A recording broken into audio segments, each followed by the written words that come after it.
तो जय माता दी सभी को। तो मेरा नाम प्रवीण है और आज की वीडियो में हम जानेंगे कि अपने कुल के देवी देवता क्या हैं, कौन हैं और उनकी पूजा पाठ कैसे करें, या फिर अगर आपको पता भी नहीं आपके कुल के देवी देवता कौन हैं तो उनके बारे में कैसे जानें। So let's start this video. So I have written some points जिनको देख के मैं आपको बताता रहूँगा। कुछ पॉइंट मैंने लिखे हुए हैं। अच्छा, तो फर्स्ट पॉइंट है हमारा, क्या होता है कुल देवी और देवता।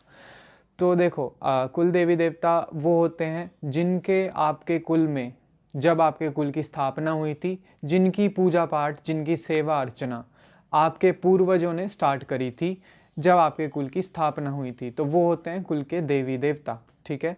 तो मान लीजिए आपके आज से जितने भी 300-400 साल पहले आपके जो जो भी पूर्वज रहे होंगे, ठीक है, तो जिस शक्ति को उन्होंने सबसे पहले माना था वो उनकी कुल की देवी या देवता बन जाती है। तो अगर आपको नहीं भी पता है उसके बारे में मैं आपको बताऊंगा।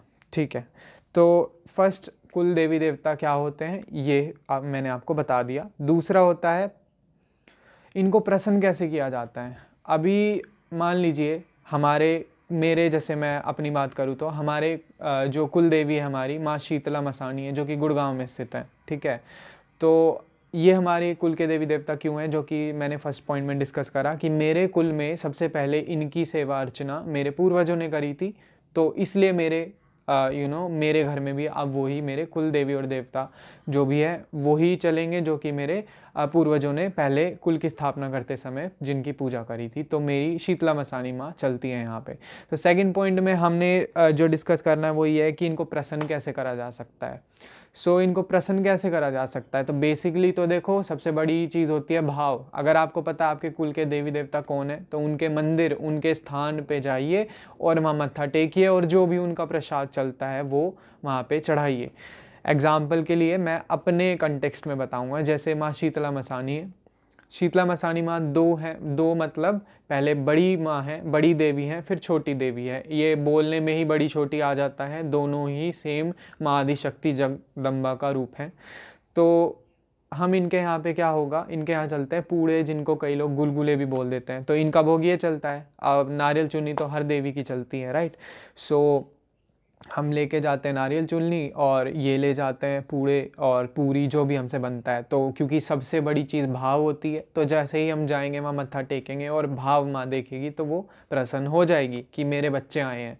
बच्चे क्यों हैं, क्योंकि उन आपके कुल को वो चला रहे हैं। ठीक है।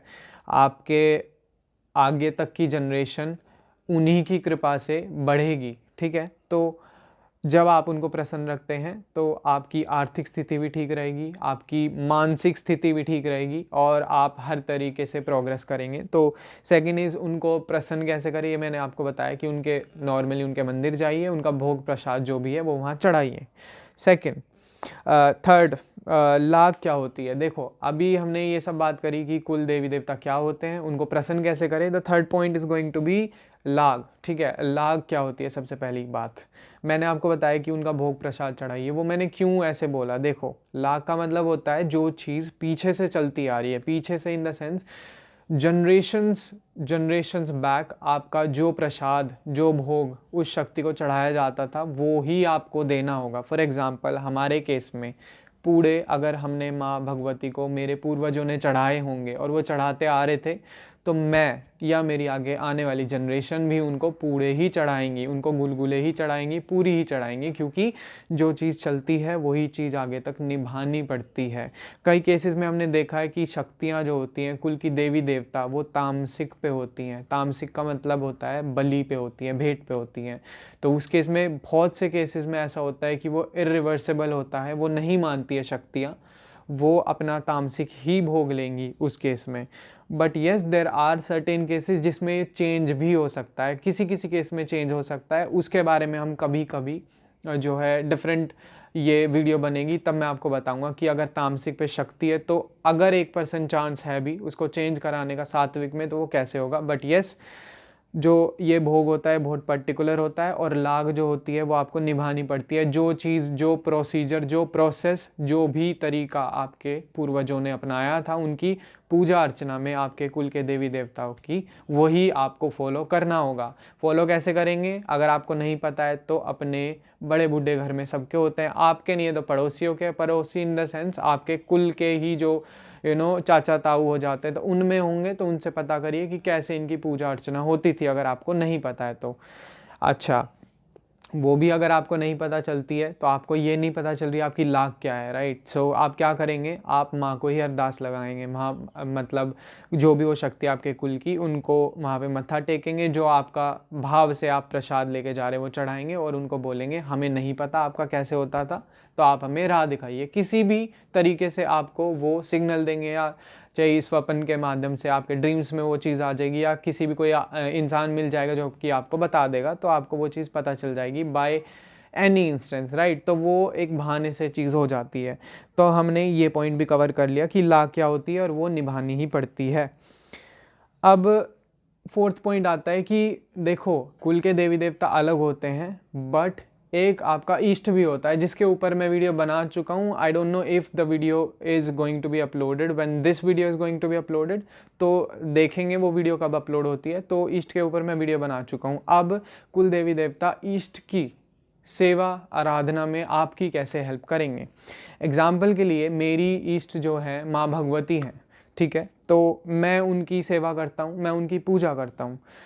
तो अब उनकी पूजा में, उनकी सेवा में मेरे कुल के देवी देवता मेरी हेल्प कैसे करेंगे। मान लीजिए अगर आपने इतनी पूजा पाठ कर ली है कि आप एक लिमिट पे पहुंच गए और आपको रास्ता नहीं मिल रहा है कि आपको नेक्स्ट स्टेप क्या लेना है, तो अगर आपके कुल के देवी देवता आप पे प्रसन्न हैं तो वो आपको राह दिखा देंगे। अब वो अगेन फिर से वही बहाने से हो जाता है, चाहे वो आपके ड्रीम्स में आके बता रहे हैं, सपने में आके बता रहे हैं, आपको किसी भी इंसान के रूप में सपने में आ जाएंगे, या फिर कोई आपको राह चलता कोई इंसान मिल जाएगा। राह चलता इन द सेंस आप कहीं भी बैठे और आप यही बात हो रही है इससे रिलेटेड, और आपको बहाने से ही वो बात पता चल जाएगी जो आपका प्रश्न था। अगर आप अटक चुके हैं, आपको रास्ता नहीं मिल रहा है कि अपने इष्ट की पूजा में नेक्स्ट स्टेप क्या होना चाहिए, तो कुल के देवी देवता आपकी हेल्प करते हैं। दूसरी चीज़, मान लीजिए आपने अपने इष्ट को इतना प्रसन्न कर लिया है, मान लीजिए आपके बाबा भोलेनाथ आपके इष्ट और इतना प्रसन्न कर लिया है कि वो स्वयं,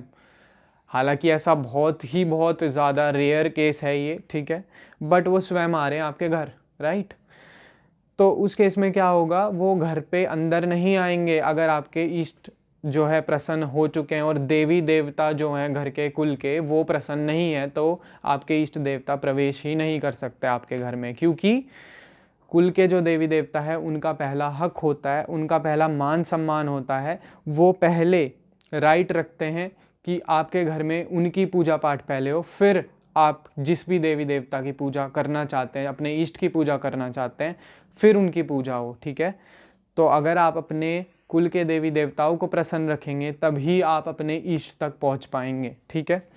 तो ये फोर्थ पॉइंट भी कवर हो गया कि कैसे कुल के देवी देवता आपकी हेल्प भी कर सकते हैं और बाधा भी बन सकते हैं अगर वो प्रसन्न ना हो तो, ठीक है। So let's see the next point. Okay, so next point is going to be कैसे जाने की कौन है, जो कि मैं स्टार्टिंग में ही बात कर रहा था कि अगर आपको पता नहीं है कि आपके कुल के देवी देवता कौन है, राइट, तो उस केस में क्या होगा। सबसे पहले तो आपको ये तो पता ही होता है आपका होम टाउन क्या है, राइट। तो मोस्ट केसेस में क्या होता है, उस होम टाउन के आसपास जो सबसे बड़ी शक्ति है वो आपके कुल की देवी या देवता होगी। लाइक 99% केसेस में ऐसा ही होता है। मान लीजिए अगर आप रहते हैं, जैसे आप गुड़गांव में रहते हैं फॉर एग्जांपल, तो गुड़गांव में तो आपका 100%, 99.9% यही चांस है कि आपकी कुल की देवी देवता माँ शीतला ही होंगी, ठीक है।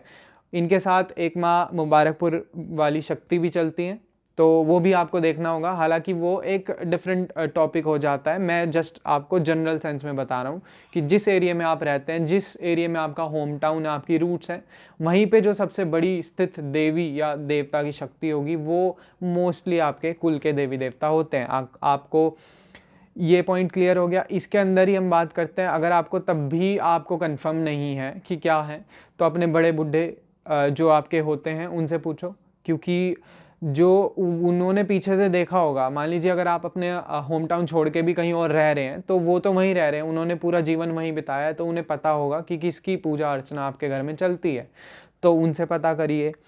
ये भी नहीं हो रहा है आपको, ना ये पता चल रहा है मेरी होम टाउन में सबसे बड़ी शक्ति कौन सी पूज रही है और मैं जान नहीं पा रहा हूँ, ना ही मेरे बड़े बूढ़े जो हैं वो बता नहीं पा रहे हैं। तो थर्ड आप केस में आप क्या कर सकते हैं, आप एक नारियल चुन्नी की अरदास लगा के रख सकते हैं अपने कुल देवी या देवता के नाम की। जैसे आपको कुल देवी के बारे में जानना है तो जैसे श्रद्धानुसार अरदास लेके 11 रुपये आपने उठाए और नारियल चुन्नी रखी और बोलना है, माँ भगवती मैं जानता नहीं हूँ कि मेरे कुल की शक्ति कौन सी है, आप मुझे बताइए या आप मुझे राह दिखाइए। तो किसी भी एक्सक्यूज़ से वो आपको पता चल जाएगा, चाहे वो आपके ड्रीम्स में आ रहा है, अगेन वही चीज़ मैं बताऊंगा कि ड्रीम्स में आएंगे या फिर कोई इंसान आपको बता देगा, कोई राह आपको ऐसा मिल जाएगी जिससे कि आपको पता चल जाएगा आपके कुल की देवी देवता कौन है।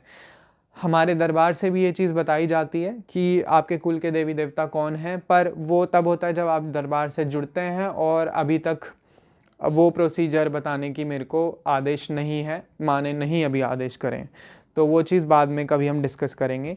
अब लास्ट पॉइंट इसमें एक और आ जाता है कि क्योंकि ये चीज़ रिलेटेड है टू दिस टॉपिक, तो जैसे मैं कुल देवी देवता के बारे में बता रहा हूँ, तो इसमें एक पितृदेव भी होते हैं। पितृदेव अब क्या होते हैं, पितृदेव वो होते हैं मोस्टली लाइक हरियाणा में या नॉर्दर्न पार्ट में ज़्यादातर ऐसा है कि जो पितृदेव हैं वो होते हैं जो आपके फैमिली में जो मेल होते हैं, जो आदमी जो होते हैं घर के, वो जिनकी डेथ हो जाती है अनएक्सपेक्टेडली या कैसे भी, जिनकी डेथ हो जाती है, जिनकी शादी नहीं हो रखी होती है मोस्ट केसेस में, और वो मर जाते हैं, तो वो जो है पितृ बनते हैं आपके, और वो आपके ग्रह के रक्षक होते हैं, आपके घर के रक्षक बनते हैं।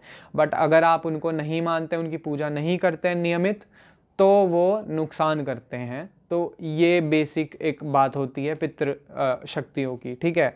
तो आपको ये भी जान लेना आपके पितृ देव कौन है, कितने हैं, एक है, दो हैं, मोस्ट केसेस में ऐसा ही होता है, और उनकी पूजा आपको करती है, और अमावस्या पे मोस्टली उनकी पूजा होती है। तो कुल देवी देवता के साथ पितृ भी प्रसन्न होने चाहिए। तो ये एक बहुत इम्पॉर्टेंट चीज़ है पितृ देवताओं की। अच्छा, अब पितरों के ऊपर जो है मैं एक अलग वीडियो लाऊंगा जैसे ही मेरे को समय मिलता है। So this was all about आप अपने कुल के देवी देवताओं को कैसे जाने, कैसे उन्हें प्रसन्न करें। तो मैं रिकैप कर देता हूँ क्या क्या पॉइंट मैंने इस वीडियो में कवर करें। तो मैंने आपको बताया कि कुल देवी देवता क्या होते हैं, जो आपके कुल में स्थापित जब आपके कुल हुआ था तब से जिनकी पूजा होती आ रही है, जो कि आपकी जनरेशन को आगे बढ़ाते हैं, ठीक है। बेटा होता है, बेटी होती है, उस बेटी की शादी होती है, उस बेटे की शादी होती है, बच्चे होते हैं, ये सारा काम कुल के देवी देवता करते हैं। तो ये मैंने आपको बताया। फिर उनको प्रसन्न कैसे करना है, जो कि वही वाली बात जिसमें कि लाग भी आ जाती है कि आपको उनका भोग प्रसाद देना, उनके स्थान पे जाके आपको नियमित तरीके से उन पे मत्था टेकना है। नियमित इन द सेंस जो भी आपके कुल में लाग चल रही है, जैसे शादी होने पे आप जाते हैं या फिर आप बच्चा होने पे जाते हैं, जैसे भी होता है। अच्छा, फिर मैंने आपको ये भी बता दिया कि लाग वगैरह, और मैंने आपको ये भी बताया कि आपके इष्ट की पूजा में कैसे हेल्प करेंगे और कैसे रिस्ट्रिक्शंस भी क्रिएट कर सकते हैं। फिर मैंने आपको ये भी बताया कि आप कैसे जान सकते हैं आपको नहीं पता है। फिर मैंने आपको ये बताया कि पितृ देवताओं को कैसे प्रसन्न करें। एक चीज़ और ऐड करना चाहूँगा इसमें मैं, कुल देवी देवताओं पे मोस्ट केसेस में आपके जब जनरेशन आगे बढ़ती है, बच्चे होते हैं, और ख़ास करके लड़के जब होते हैं, तो वहाँ पे बाल चढ़ते हैं, ठीक है। वो चीज़ आपको बहुत इंपॉर्टेंटली याद रखनी होती है। फर्स्ट इज़ जात लगाना, दैट इज़ जात कैसे लगती है, मान लो शादी होगी लड़के की और बहू आ गई है, तो वो पूरे जोड़े से जाएंगे कुल के देवी देवताओं पर, वहाँ मत्था टेकते हैं, वो चीज़ करनी होती है। ऐसा कोई भी इंसान नहीं है जिसके घर में ये चीज़ नहीं होती कि शादी होने के बाद पूरा कपिल जा रहा है और वहाँ पे मत्था टेक रहा है। ये चीज़ सबको करनी है जो भी सनातन से जुड़े हुए होते हैं। तो अपने कुल देवी देवताओं पे शादी के बाद मत्था टेकना होता है। सेकंड इज़ जब आपके बच्चे हो जाते हैं, खास करके लड़का होता है, तो उसके बाल कुल देवी पे चढ़ते हैं। ये दो चीज़ जो है आपको याद रखनी है। So this was all for the video, and अगर आपके कुछ भी क्वेश्चंस होते हैं तो आप कमेंट में लिख सकते हैं, या फिर कोई डिफरेंट टॉपिक है जिस पे आपको वीडियो चाहिए वो भी आप बोल सकते हैं, मैं बना दूंगा उस पर वीडियो। एंड यस, जैसे जैसे मेरे को टाइम मिलेगा there are going to be more of these videos, जिससे कि आपकी नॉलेज बढ़ती रहे और आप सनातन की तरफ अग्रसर होते रहें। सो जय माँ आदिशक्ति, जय माँ भगवती काल।